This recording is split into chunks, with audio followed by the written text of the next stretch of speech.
नमस्कार दोस्तों उत्तराखंड के तपोवन में ग्लेशियर फटा और तबाही का मंजर देखने को मिला।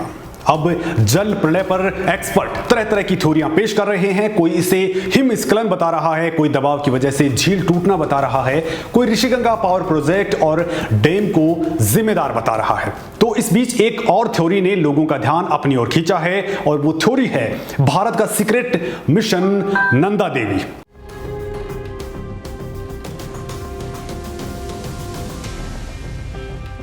ये एक ऐसा मिशन था जिसे अमेरिका और भारत ने मिलकर अंजाम दिया था, जिसको लेकर अब उत्तराखंड की सरकार को यकीन है कि कहीं ना कहीं ये मिशन ही जल प्रलय का जिम्मेदार है और अब वो केंद्र सरकार से इसकी गहराई से जांच करने की मांग कर रही है, क्योंकि इसी सीक्रेट मिशन की आंच में इस इलाके को आगे भी दहलना पड़ सकता है।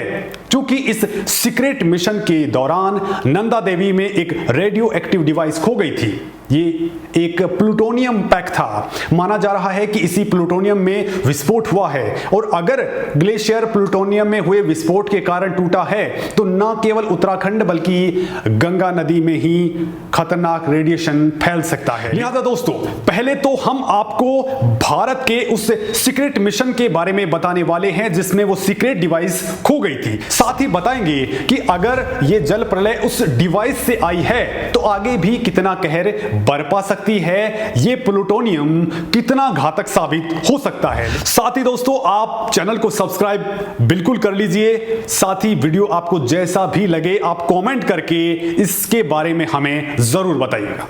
आखिर क्या था वो nuclear secret Nanda Devi mission?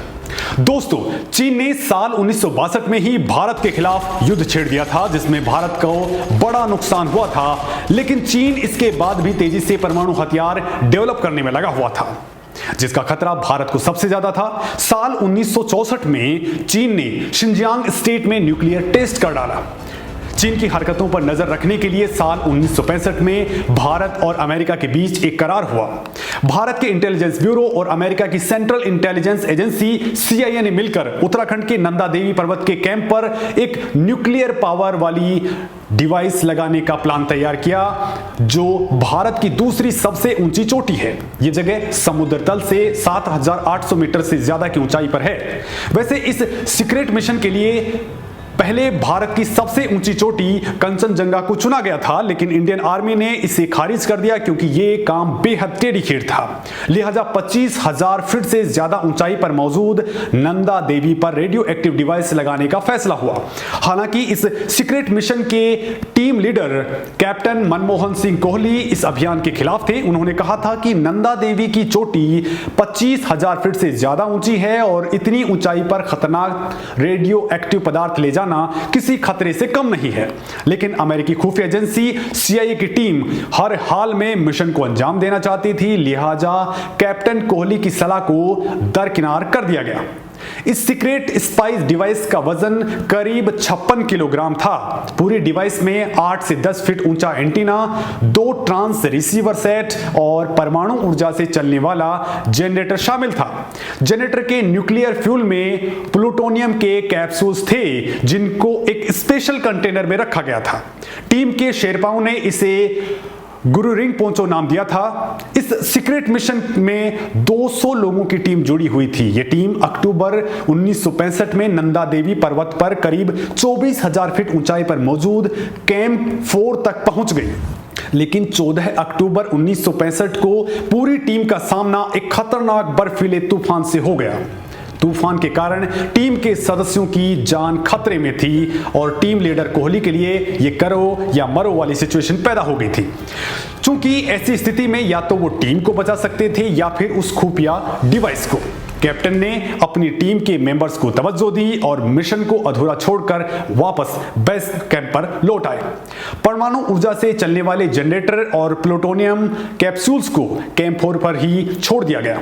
हालात सामान्य होने पर अगले साल यानी 1966 में एक बार फिर से मिशन को मुकम्मल अंजाम तक पहुंचाने का प्रयास हुआ। मई 1966 में पुरानी टीम के कुछ सदस्य और एक अमेरिकी न्यूक्लियर एक्सपर्ट फिर से नंदा देवी पर्वत पर डिवाइस की खोज के लिए निकले। ये तय किया गया कि खुफिया डिवाइस को अब पहले से कम ऊंचाई पर ही स्थापित किया जाएगा। फाइनली 6861 मीटर की ऊंचाई पर मौजूद माउंट नंदा कोट पर इस सीक्रेट रडार को स्थापित करने का फैसला हुआ। लेकिन डिवाइस की तलाश में जब यह टीम 1 जून 1966 को नंदा देवी पर्वत के कैंप 4 पर पहुंची तो वहां ना तो डिवाइस मिली और ना ही प्लूटोनियम के वो कैप्सूल। काफी तलाशी हुई लेकिन आज तक उस खुफिया रेडियो एक्टिव डिवाइस का कुछ भी पता नहीं चल पाया है। हालांकि बाद में अमेरिका ने यहां दूसरा डिवाइस लगा दिया, लेकिन तब से लेकर अब तक 18 से ज्यादा अभियान सिर्फ उस डिवाइस को खोजने के लिए चलाए जा चुके हैं, लेकिन अभी तक वो नहीं मिली है।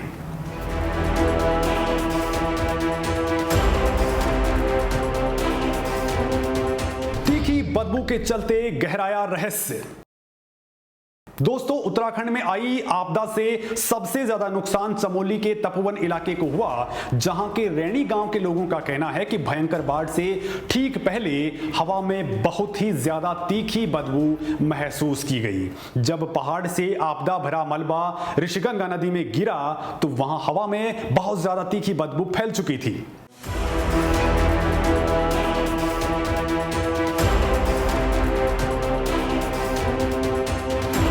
बदबू इतनी ज्यादा तेज थी कि कुछ समय के लिए लोगों का सांस लेना भी मुश्किल हो गया।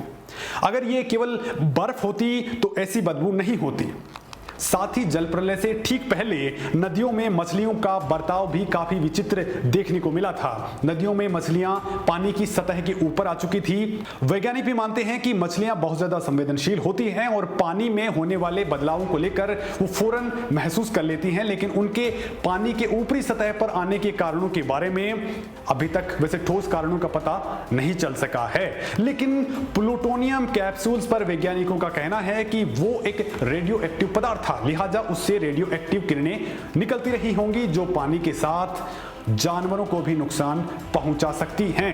वैसे 1965 के सीक्रेट मिशन के team leader captain MS Kohli के मुताबिक उस कैप्सूल से गर्मी पैदा होने या खुद ही फटने की संभावना नहीं है।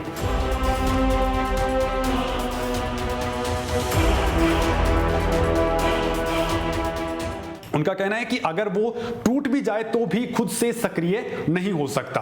वो उपकरण ग्लेशियर में दबा हुआ है, चूंकि वो स्थिर है लिहाजा उसे निष्क्रिय अवस्था में ही पड़ा होना चाहिए। इसे एक्टिवेट करने के लिए दूसरी चीजों की जरूरत होती है, लिहाजा दुर्घटना की संभावना नहीं है। वैसे साल 1977 में CIA और IB के इस सीक्रेट मिशन का खुलासा पहली बार हुआ था।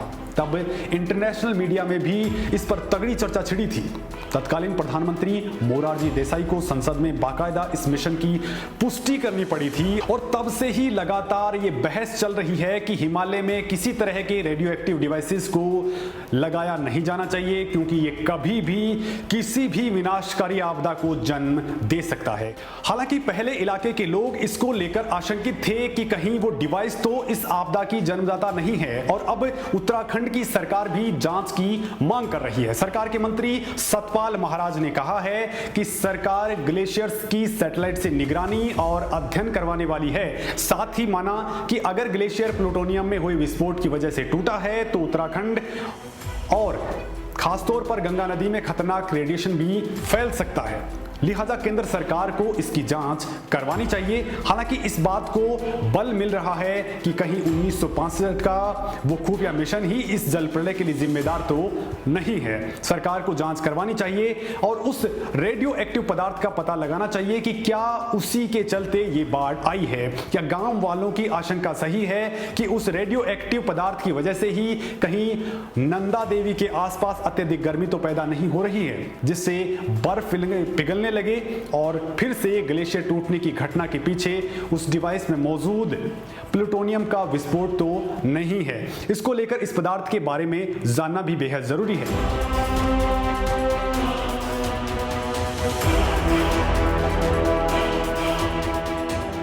कितना खतरनाक है प्लूटोनियम कैप्सूल? दोस्तों, हिमालय में 56 साल पहले खो गए प्लूटोनियम पैक की वजह से सब आशंकित हैं, क्योंकि एक तो इसका वजन बेहद हैरान करने वाला है। जेनेटर के न्यूक्लियर फ्यूल में जो प्लूटोनियम के कैप्सूल थे उनको एक स्पेशल कंटेनर में रखा गया था। ये न्यूक्लियर फ्यूल हिरोशिमा पर गिराए गए परमाणु बम के आधे वजन के बराबर थे, यानी आप नुकसान का अंदाजा सहज ही लगा सकते हैं। इस डिवाइस में इस्तेमाल किए गए प्लूटोनियम 238 और प्लूटोनियम 239 बेहद खतरनाक केमिकल हैं जो 100 साल तक एक्टिव रह सकते हैं। ये रेडियो एक्टिव डिवाइस अब भी उसी इलाके में दबी हुई है। ये बहुत ज्यादा थर्मल एनर्जी और कम तीव्रता वाली गामा किरणें पैदा करती है। प्लूटोनियम की रासायनिक पहचान सबसे पहले 23 फरवरी 1941 को हुई थी और साल 1945 में अमेरिका ने परमाणु बम बनाने में इसका इस्तेमाल किया था, जिसके नुकसान को पूरी दुनिया जान चुकी है। और अब हिमालय में इसका नुकसान वैज्ञानिकों को आशंकित कर रहा है, साथ ही स्थानीय लोगों को भी आशंकित कर रहा है। दोस्तों, आपको ये वीडियो कैसा लगा आप कमेंट सेक्शन के जरिए हमें जरूर बताइए, और वीडियो अगर अच्छा लगा है तो इसे लाइक और शेयर जरूर करें। साथ ही चैनल को सब्सक्राइब करना बिल्कुल ना भूलिएगा। धन्यवाद।